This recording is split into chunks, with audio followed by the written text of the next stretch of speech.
দিয়ে যাচ্ছেন মাররা আলা গিলমানিন ফাসাল্লামা। আল্লাহর নবী ছোট কচি গাছা বাচ্চাদের সামনে দিয়ে যাচ্ছেন। আল্লাহর নবী বলে আসসালামু আলাইকুম ওয়া রাহমাতুল্লাহ।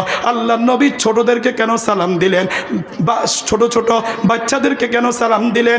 আল্লাহু আকবার। এক নম্বর কারণ, বাচ্চাদেরকে শিক্ষা দেওয়ার জন্য, জাতিকে শিক্ষা দেওয়ার জন্য, উম্মতকে শিক্ষা দেওয়ার জন্য।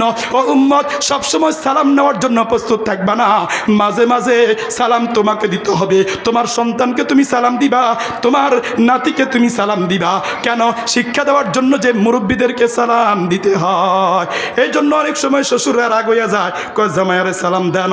ও শ্বশুর, আপনারও তো উচিত ছিল, জামাই আজকে ভুলে গেছে, আপনি যদি বুদ্ধি করে যদি বলতেন আসসালামু আলাইকুম ওয়া রাহমাতুল্লাহ, জামাইয়ের যে শরম যেত, পরের দিন ধরে আগে ভাগে সালাম দেওয়ার জন্য জামাই রেডি হইয়া যাইত। আওয়াজ দিয়া বলেন ঠিক কি ঠিক না? মুহতারাম হাজিরিন, বলতেছিলাম আল্লাহর নবী বলেছেন এজন্য যুবকরা মুরব্বীদেরকে সালাম দিবে। যুবক ভুলে গেছে, তাহলে মুরব্বী কি করতে হবে? যুবককে সালাম দিতে হবে। এটা শিক্ষা দিয়েছেন কে?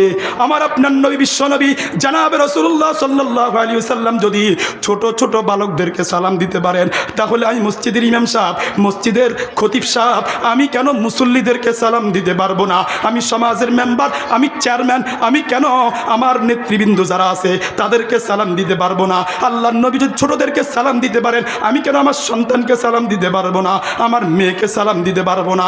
এই জন্য আল্লাহর নবী বলেছেন আফসুস সালাম, সালামের প্রচার প্রসার করো। ও আতিমুত তাআম, এবং যারা যারা অভাব আছে, অভাবী আছে, তাদেরকে খানা খাওয়ানো। 3 নম্বর ওয়াসিলুল আরহাম, আত্মীয়তার বন্ধন ঠিক রাখা। এখানে একটি গুরুত্বপূর্ণ আপনাদেরকে মেসেজ দিচ্ছি, সেটা হলো বর্তমান আমরা দেখা যায় যে যেই পরিমাণ আল্লাহু আকবার খালতো বোনের খবর লই, যেই পরিমাণ খালার খবর লয়, যেই পরিমাণ মামতো ভাইয়ের খবর লয়, মামতো বোনের খবর লয়, মামির যে পরিমাণ খবর লয়, বড় দুঃখ এবং পরিতাপের বিষয়, আজকে আমরা ফুফুর খবর লই না, ফুফাতো বোনের খবর লই না, ফুফাতো ভাইয়ের খবর আমরা লই না।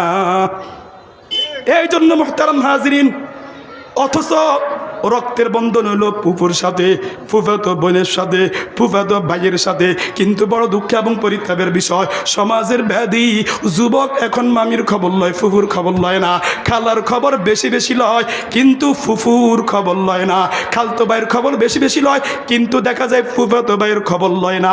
আওয়াজ দিয়ে বলেন ঠিক ঠিক না? আল্লাহ